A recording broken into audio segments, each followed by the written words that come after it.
Aloha guys, Maly here from Discover the Big Island Real Estate. I'm here with my beautiful friend, client Dan. We are talking about, we're talking about how did he decided to purchase a beautiful condominium complex here on the island, and what are the things that what are the tips that he can provide you guys as far as like what to ship to the island? Yeah, well, and that's kind of the first thing is that, you know, you want to pick whether you want to buy a condo or a home, because that's going to determine how much stuff you can ship. But the number one thing to think about is that if you can't, containers right now, this is a crazy time to talk about shipping because container prices have gone through the roof. And it's actually almost cheaper to buy most of your stuff here and shop local and support the local economy, with some exceptions, than it is to bring it over with you. However, I found out some interesting things. Some of the airlines, this is the first thing I would suggest, some of the airlines, you can ship really huge packages as check-in bags. Alaska Airlines, for example, has a really large check-in bag size limitation. Yes. Really big. Yep. And we were able to get big, huge TV boxes that were like for big screens, over 72 inches. And as long as the height, the width, and the depth of the box fits within, I think, 115 inches, you can literally do that as a checked bag. So this last trip over, we took our bicycles over. We broke them down, put them into these boxes, and shipped over our bikes. It was free. Crazy. Because the boxes fit inside that parameter.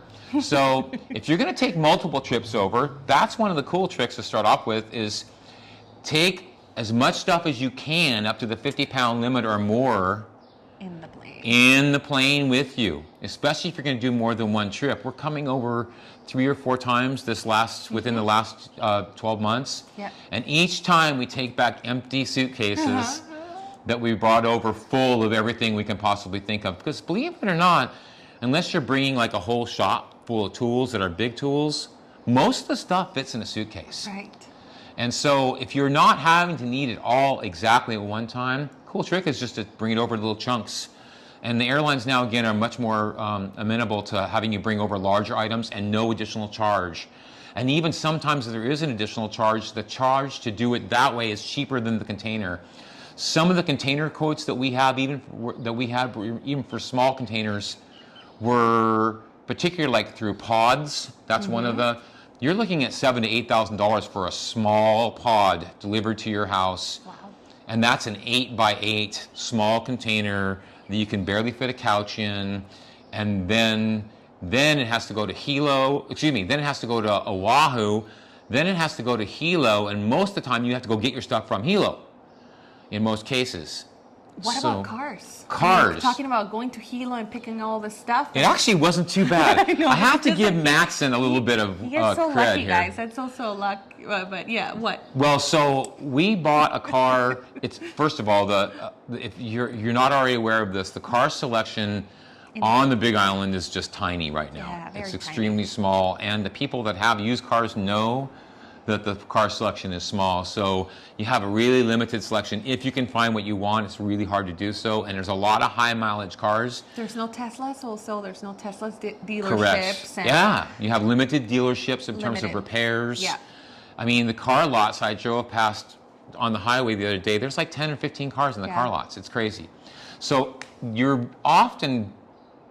it's much easier and cheaper to go ahead and pick up a car somewhere on the mainland, particularly if you're on the West Coast, because you don't have to ship it to the West Coast first before putting it on the boat.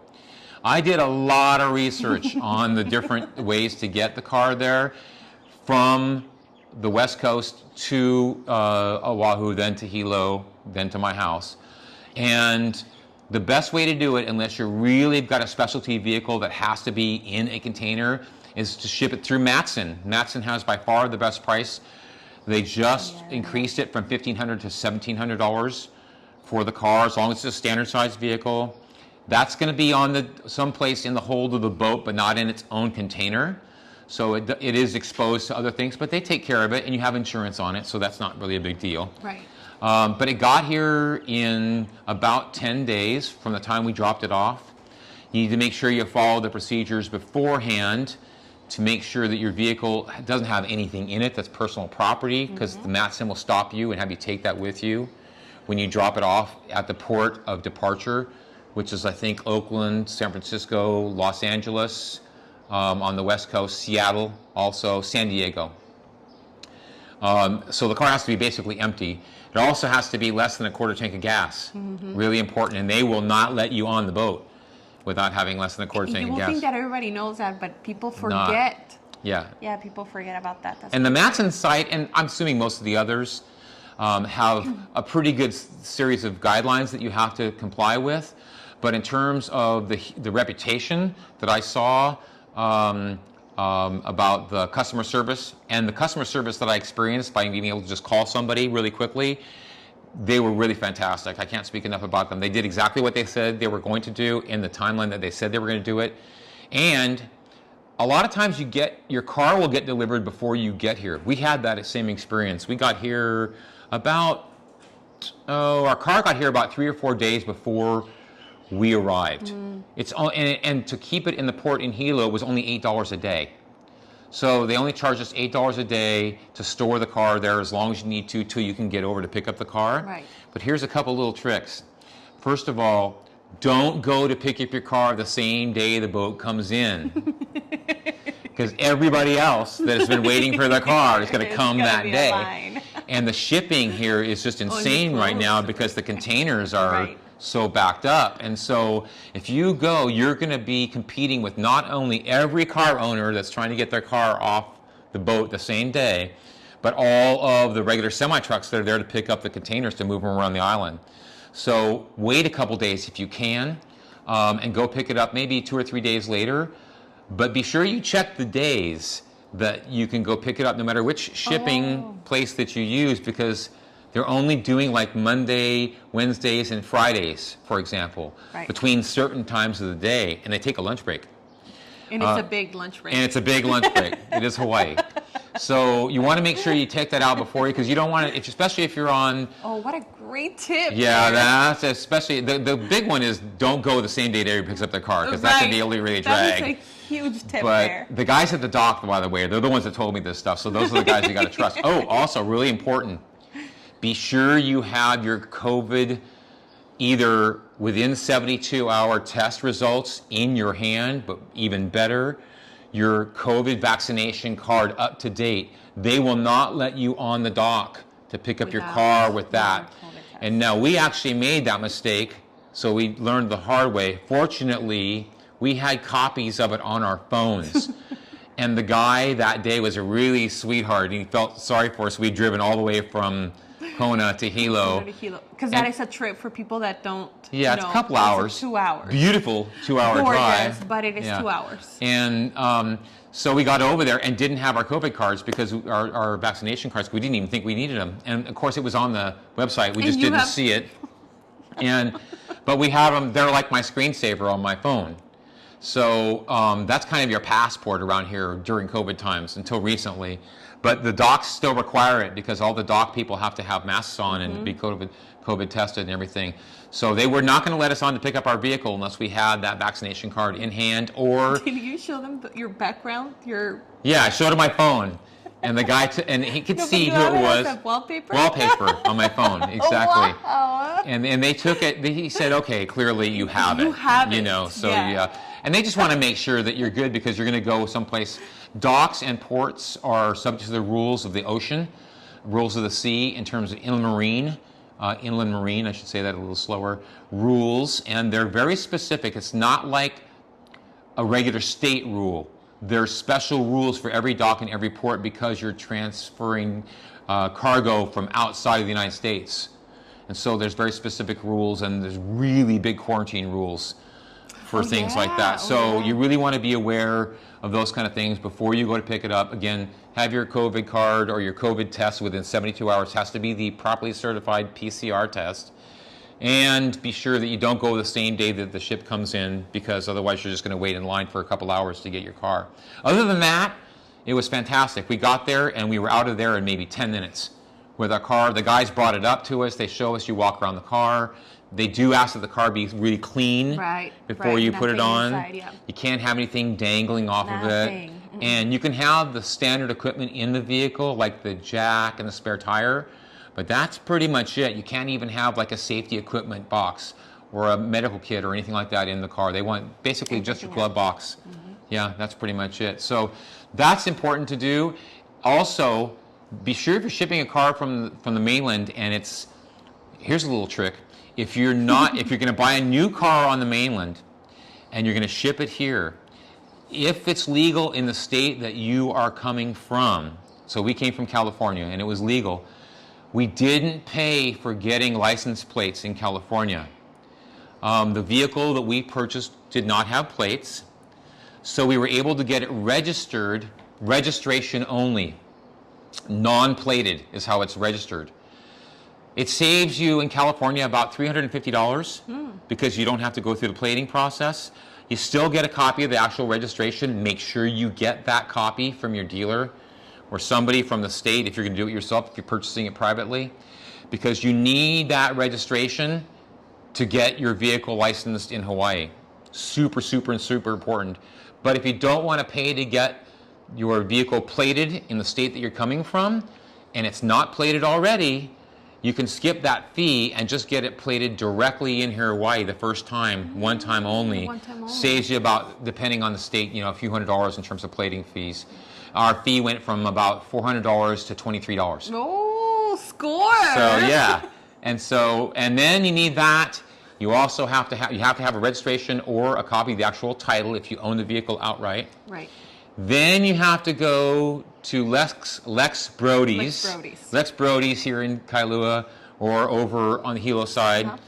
And they have to do a vehicle inspection. If your vehicle is something that can, like a cargo vehicle, you have to have it weighed for the gross vehicle weight.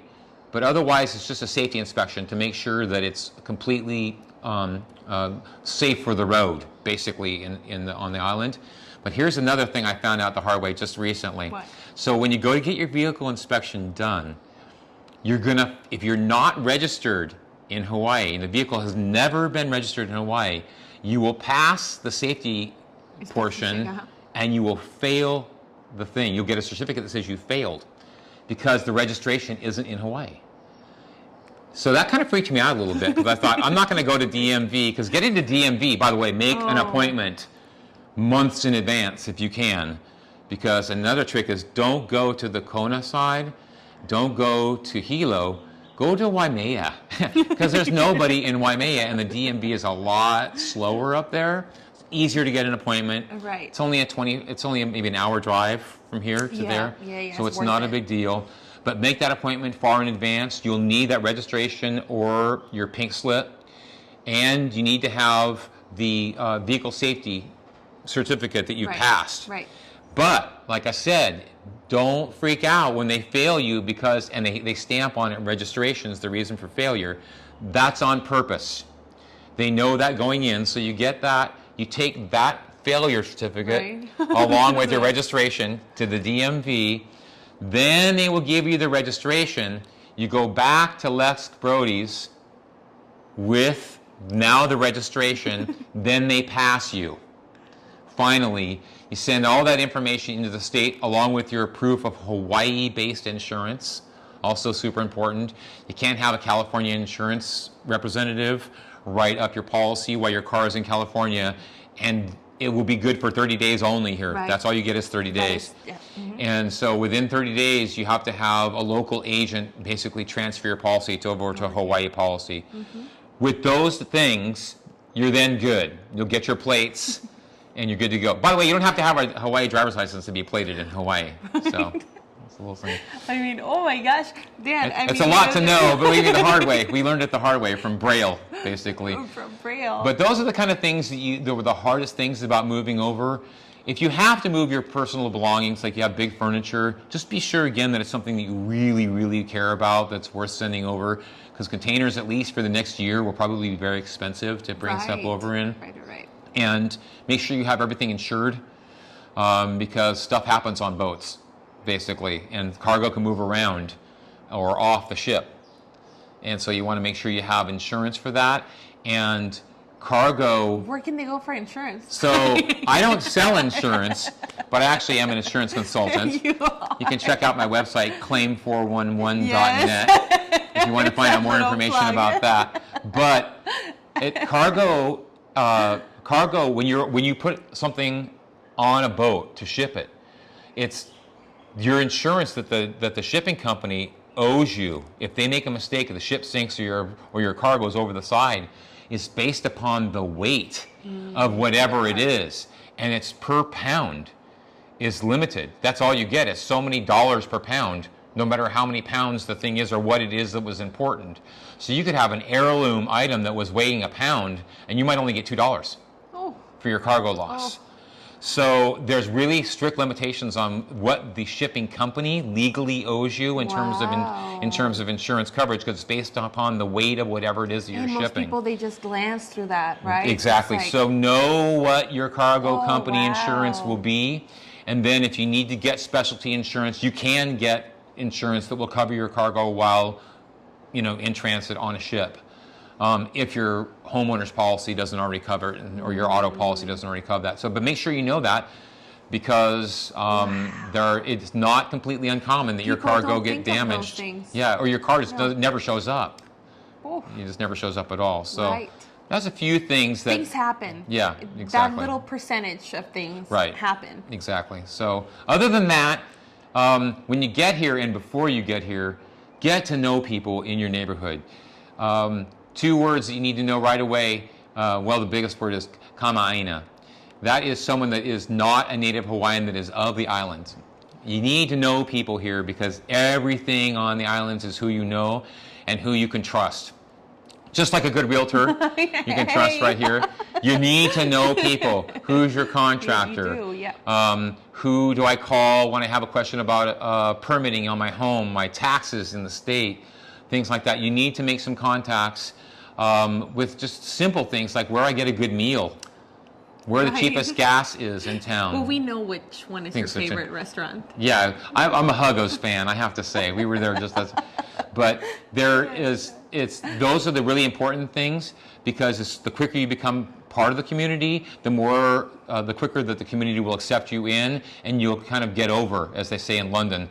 You'll be accepted by the community, and then you can find out the things that you need to know. You can talk to the people at the county and have a relationship with them and get things that you need to know. Who you need to know in your homeowners association area, for example, things like that. Because those people can save you a lot of heartache on things that you don't even know that you should know before you get here. And that's really, really important. Oh, and actually, speaking about community, it also gives you like a sense of wanting to stay here longer. Right. Because people that really don't, go out and make friends, they are like, oh, Hawaii is just not for me. But I wonder sometimes, like, did they really make an effort on getting to know, people that have been here for long periods of time? And spend a little time not in the tourist area. Yeah. Around some of the local communities. Drive away from the beach. Yeah. And check out some places that are not near the beach and make some friends, because that's really where you get the ohana spirit that comes through in Hawaii, the aloha spirit, really. They'll make you want to stay. Right. So it took me 40 years to finally commit to this, but I've been coming here for 40 years, and I finally own our own paradise in Hawaii. Oh, and what do you own? I mean, oh my gosh. Thanks to her. No. It was a combined effort, but every time that you guys come here, it's like, you glow and, it's like you guys have a really good time, and this condo happens to have a sick view. Yeah, it does. We got to kick out this place. She did it. It's all her. Yeah, it took a lot of hard work. As a friend of mine says, we had to kiss a lot of frogs to find a prince, and this was a good prince for us. In this case, a princess. Yeah, it took a couple of frogs, right? Yeah, it did. We had to go a long ways to this place. But now here you are. Yeah. Beautiful ocean views, and just. Yeah. It's hard to be angry when you're here. Oh, it is. So it's hard. And you know what? And even if you don't have a view, just know, you're in Hawaii. Right. And you can get out and have a view anywhere. Yeah, and to those folks that are on the East Coast right now, I'm really sorry that you're having to watch this, because our cold weather here right now means it's like 70 at night. with the wind, and I know you're dealing with a lot of crappy weather back there. So we shouldn't complain. We can't complain at all ever when you're waking up every day to this. That's for sure. So. Right. I was complaining the other day because the AC in the house was cold, and I'm like, I should not be complaining. Yeah, exactly. Just think about that for a second. I'm like, oh, it's so cold in here. Yeah, open a window. Exactly. Oh my goodness, Dan, thank you so much for sharing so much value to the audience. And I really hope that you guys get to connect with Dan. I'm going to be tagging his information. You can find him on Facebook. And he's a wealth of information for people that are moving to the island. And specifically, we didn't cover this in this video, but if you are looking into permitting your condominium unit that you just bought in Hawaii and don't know how to do it and don't know how to proceed with applying for an STVR permit, Dan is your guy. And I thank you so much for being here. Sweetheart. And he's the best. She's great to work with. Thank you. Aloha. Thank you. Aloha, guys.